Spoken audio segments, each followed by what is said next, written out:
اس دنیا میں بہت سے لوگ جاہ و منصب کے پیچھے بھاگتے دکھائی دیتے ہیں، لیکن ولادیمیر پوتن کو دیکھ کے ایسا معلوم ہوتا ہے کہ جیسے اہم ترین عہدے خود ان کا تعاقب کر رہے ہوں۔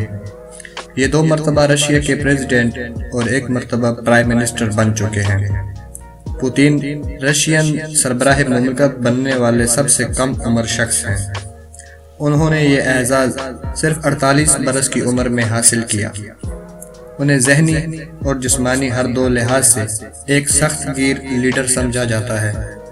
ایک تو انہیں مارشل آرٹ سے نہ صرف عقبی لگاؤ ہے، بلکہ وہ جوڈو کے ماہر بلیک بیلٹ یعنی 6 ڈاؤن بھی ہیں، جبکہ دوسری جانب انہیں جارحانہ مزاج کا حامل اور خطرات مول لینے والا پولیٹیشین سمجھا جاتا ہے۔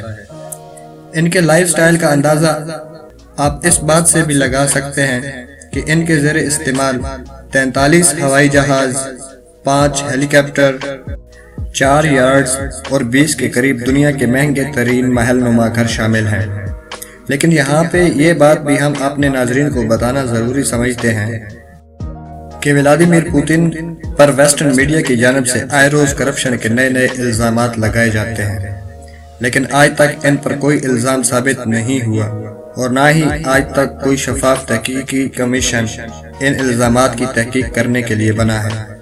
دوستو، پروگرام میں آگے بڑھنے سے پہلے گزارش ہے کہ ہمارے چینلز کو سبسکرائب کرتے ہوئے گھنٹی کے آئیکن کو بھی دبا دیں تاکہ ہماری ہر آنے والی ویڈیو آپ تک باقاعدگی سے پہنچتی رہے۔ دوستو، ولادیمیر پوتن نے 7 اکتوبر 1952 کو سابقہ سوویت یونین کے شہر لیننگراڈ کے ایک غریب رشین آرتھوڈاکس کرسچین فیملی میں جنم لیا۔ ان کے والد نیوی میں تھے اور ان کی والدہ ایک فیکٹری میں کام کرتی تھی۔ وہ تعلیم کے میدان میں کسی سے پیچھے نہیں رہے۔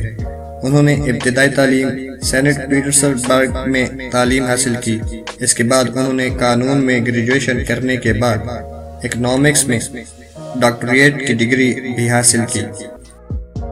دوستو، پوتن کو ڈیٹیکٹیو فلمیں دیکھنے کا بہت شوق تھا اور انہی سے متاثر ہو کر انہوں نے قانون دان بننے کے بجائے سراغ رساں بننے کا فیصلہ کیا اور سوویت خفیہ ایجنسی KGB میں شمولیت اختیار کر لی۔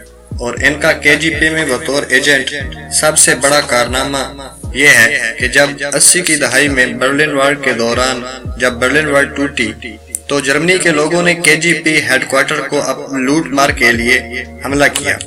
تو اس وقت پوتن نے نہ صرف KGB کی خفیہ اور نہایت اہم ڈاکومنٹس کو بحفاظت وہاں سے حاصل کر کے اپنے ملک لے گئے، بلکہ KGB میں کام کرنے والے عملے کو بھی بحفاظت وہاں سے نکالنے میں کامیاب ہوتے ہوئے سب کو سوویت یونین پہنچایا۔ اس کے بعد 1991 میں انہوں نے KGB سے استعفیٰ دے دیا اور پھر 1994 میں وہ سینٹ پیٹرسبرگ کے ڈپٹی میئر منتخب ہو گئے۔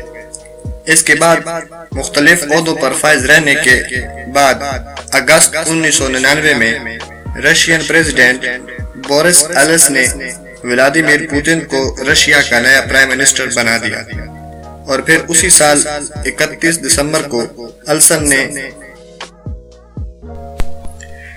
پریزیڈنٹ کے عہدے سے استعفیٰ دیتے ہوئے انہیں قائم مقام پریزیڈنٹ مقرر کر دیا اور یوں 26 مارچ 2000 کو ولادیمیر پوتن کو رشیا کا نیا سربراہ مملکت منتخب کر دیا گیا اور یوں آج تک ولادیمیر پوتن رشیا کی باغ دوڑ سنبھالے ہوئے بڑی کامیابی کے ساتھ اپنی منزل کی طرف رواں دواں ہے۔